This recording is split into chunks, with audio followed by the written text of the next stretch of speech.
ഇന്നൊരു ഉണക്കമീൻ കറി വയ്ക്കാം. കായും വഴുതനങ്ങി മൂടിട്ട്. ഇതിന് വേണ്ടുന്നത് വഴുതനങ്ങ അരിഞ്ഞ് വെച്ചിട്ടുണ്ട്, ഒരേത്തയ്ക്ക അരിഞ്ഞത്, ഒരു തക്കാളി അരിഞ്ഞത്, 4 പച്ചമുളക് കീറിയത്,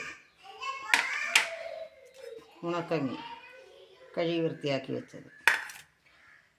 അരപ്പിന് വേണ്ട സാധനങ്ങൾ: തേങ്ങ, മല്ലിപ്പൊടി, മുളക് പൊടി, മഞ്ഞൾപ്പൊടി, ഉലുവാപ്പൊടി, 3-4 കൊച്ചുള്ളി, പിന്നെ ശകലം പിഴുപുളി. ഇത് ഇത്രയും കൂടെ അരച്ച് എടുക്കാം.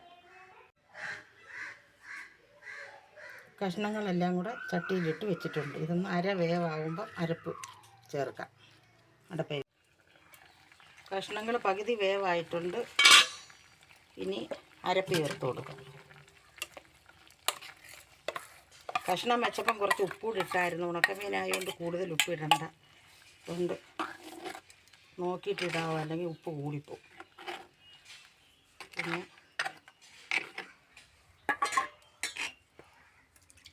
കുറച്ച് വെള്ളം കൂടെ കഴുകി ചേർക്കാം.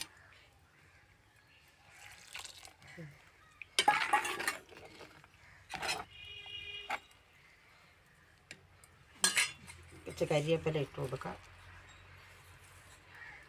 ഇനി ഒന്നുകൂടെ ഒന്ന് തിളച്ച് പറ്റിയിട്ട് കടുക് വറുക്കാം. ഉണക്കമീൻ കറി റെഡി ആയിട്ടുണ്ട്. കടുക് വറുത്ത് വെച്ചിരിക്കുന്നത് അത് കൂടെ നമുക്ക് അതിലോട്ട് ഒഴിച്ച് കൊടുക്കാം. നല്ല കറിയാണ്. നമ്മൾ കറി വയ്ക്കാൻ ഒന്നുമില്ലെന്ന് വിഷമിച്ചിരിക്കുന്ന സമയത്ത് 2 ഉണക്കമീനും ഒരു കായും ഒരു വഴുതനങ്ങയും ഉണ്ടെങ്കിൽ നമുക്ക് ഇതുപോലെ വയ്ക്കാം.